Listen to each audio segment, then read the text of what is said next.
Welcome back, everyone, to Lord with Ludus Infinium. Um, I'm going to apologize for the quality of this video and the video for the next week, which would be the Night Lords video.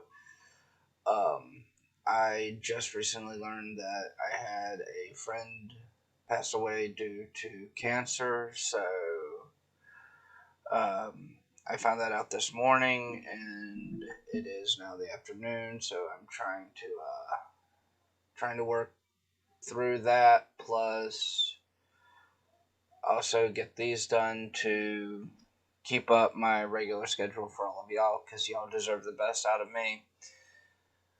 So, with that being said, let's get into the Imperial Fists. When I looked at the Imperial Fist, I think I actually discovered something unintentional and actually very interesting for me. So there's been a lot of talk in the Warhammer community about needing more diversity. Well, I didn't think about this before, but I think the two most diverse legions would be, of course, the Ultra Smurfs, who, like the Space Wolves, are going to get their own heckle video. And then the Imperial Fists, and I did not know this, but when getting recruits during the Unification Wars for the Imperial Fists, they were pulled even from groups where other legions had what was it called, right to tithe? Essentially from their recruitment pools. So they would pull from other legions' recruitment pools. And I find that's kind of interesting because the Imperial Fist, I've always kind of just brushed them off. They were just siege masters. They are the father of the Black Templar, the Crimson Fist. I mean, there was nothing really that made them stand out to me. But knowing this, actually, kind of, yeah, it's called the right of tithe, and but knowing that really interests me because I was in a very heated discussion a while back on there being black ultramarines. And I'm not saying it's not possible. I've never said it's not possible. They have 500 fucking worlds. But I don't think it should be done just for the sake of, oh, look, we're inclusive. Here's one black ultramarine. I think there needs to be a case of it shouldn't fucking matter. They're all fighting for survival. It'd be like the Imperial Guard. There's white, there's black, there's brown, there's albino, there's yellow. There's every color. I'm pretty sure there's some green and purple ones thrown in there. Asphyxia is a bitch. But with Space Marines, you don't really see that as much. And this is one of the things where I thought it was kind of interesting, because when I looked for diversity in Space Marines, Thousand Sons were something like Egyptian, so they had a darker tint. The World Eaters had a bronze hue. Salamanders were onyx black. So Night Lords, what I'm doing next week, are albino ass white with black eyes. So I mean, it's a rainbow coalition in 30K. But joking aside, though, there was the legions themselves were diverse because you had different. They were all different, like I said, going from the Thousand Sons and the Salamanders, who were again pseudo-Egyptian and were black. They were the darkest of black, compared to something like the Night Lords and maybe the Emperor's Children, who were considered more fair skinned and just like pale ass white. But you don't really see diversity inside many of the legions. Now, this is something I find interesting. This does change after the introduction of the Codex Astartes and getting more into 40K, because different chapters separate and they can and they recruit from different worlds. A prime example where this is actually done very, very well, to kind of digress a bit, is the Blood Ravens from the Dawn of War game series. They are now considered canonical, so I have no issue using them. And they recruit from 4 or 5 different worlds, and due to the differences in those worlds, you can have someone like Gabriel Angelos, who is white, from, I want to say, the planet Cyprus, and I could be wrong. It's been a while since I played the games. Or no, not Cyprus, Cyrene. And then you could also have someone like Jonah Orion, who I believe is from the desert world. He's either from the desert world or the jungle world. I'm pretty sure it's the desert one. I don't remember the names of either one of them. But so you have someone in the same chapter, not even Legion, in the same chapter, who are different skin tones. And I think that's something that people don't look at. And I think it's something that does a disservice to the lore and to the hobby itself. But to continue on with the Imperial Fists, they were as far as overall between the 18 legions, they're kind of meh for me. They're in the middle. As far as loyalists, they're probably like mid to top. And the reason is because I do like the idea of siegecraft. I love sieges. I have always loved medieval sieges. One of my favorite games growing up was Stronghold 2, where I could build castles and siege the hell out of my own creations. But to see it done in a 40k metric, and to see the tactics of the Imperial Fist, because essentially what they would do is they would go to a planet, conquer it, build a city, leave like a handful of guys there, and then just fuck off on to the next one.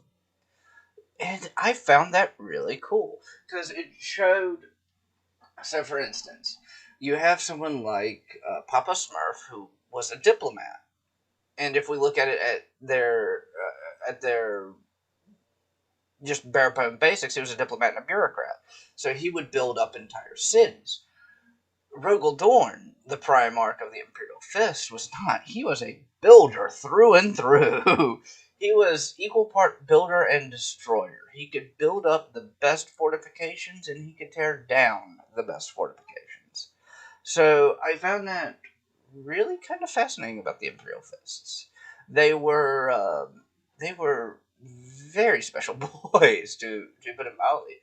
And doing the research for them made me really kind of, I'm not going to say it made me like them more, but it did make me think of them. It made me think of how little I know about all the legions and how I already portrayed them. Now, realistically, does it change that I like most traitor legions above most loyal legions? Not really. Only one legion has truly done that. And it hasn't been like an overall shift to loyal, and that's been the White Scars. And that's something that I really find very interesting, is because I've had a few misconceptions from the get go, and I will admit that there were a few things that I just either didn't know or I just didn't care about. And after going through all the lore for it, it's like, oh well, now that makes sense. But anyway, so how do, in addition to siegecraft, how do the Imperial Fists fight? Well, to the Outer Imperium, they are considered Codex compliant. To anyone who knows better, they know that's, again, half true. Rogel Dorn put in a thing called, I believe, the Iron Wall doctrine, where should they need the entire Legion ever again, all the Imperial Fist all the Imperial Fist successor chapters would come together and create the Imperial Fist Legion again. However, I believe twice it's happened, have been near disastrous because they've just separated so far apart that it's hard for them to work together. But if we're looking at how they fight regularly, they are very stoic, and they are very good at both offensive and defensive sieges, which I also believe is very interesting. If you have legions like the Luna Wolves, for instance, who are very good at being shock troops. You have the Night Lords, who I'm again going into actually right after this, who are Terror Legion. You have people like the Space Wolves and the World Eaters who specialize in CQC. So for someone like the Imperial Fist, who doesn't only specialize in the offensive aspect of a certain type of warfare, be it siege, but to also specialize in the defensive sieges, I find interesting. It almost reminds me a little bit of the battle tactics of the later Ultramarines, where they try and cover everything. But they started out this way, and they excelled at it from the get-go. And this is something I thought was very interesting. Now, also, to kind of point out, they are a stubborn lot. One of my favorite scenes in the books is, I don't think it was Garvio Loken. It was what was his name? I can't think of his name, and I feel so bad. One Luna Wolf. I believe he was the captain of the second company, and a bunch of remembrancers fled a slaughter and then made their way to the Imperial Fists, and they told Rogel Dorn himself what had happened, to the point where he didn't. I remember his name now. It's Yachtin Cruz. Yay, that was helpful. Anyway, Yachtin Cruz in the Remembrancers, including Euphrates Keeler or Keela or however you pronounce it. Um, Mercedes Allerton and the oh shit, what was his title? I remember him, and now I can't think of his name either. Cinderman. And they all meet up with Rogel Dorn, and they tell Dorn the story of what happened. That Horus turned traitor. Dorn loses his temper.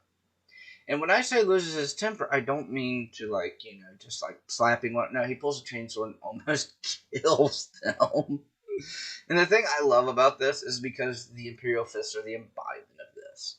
They are very, very stoic until they lose their temper. Similar to the Blood Angels. Blood Angels, when they lose their temper, start eating people, but hey, whatever. But to talk about more about their stubbornness and their anger issues, one of the best examples of this, and something that happens consistently to them, is the Iron Cage. They are very narrow-minded when it comes to combat. They will either take a position or die, or they will defend a position to the last man. Very rarely do they retreat. So it's a good and bad quality. At least they will hold out as long as they can. However, it comes at a kind of a massive cost, because the star days are really, really hard to make. I mean, it's kind of silly wording it that way. It really is, but they are a pain in the ass to not only recruit, but to go through all the surgeries to become an Astartes has a very high death rate. So yeah, for at that cost, it comes down to, is it worth it? That's for you to decide. But with that being said, I'm going to end this basics video on the Imperial Fists. I hope you enjoyed, and if you want to support the channel, do like do like YouTube wants. Subscribe, leave a like, share it around. If you want to donate, there's always a link to Patreon and Streamlabs. But the most important thing of all, I hope you all have a wonderful day, and I will see you all in the next one. Bye!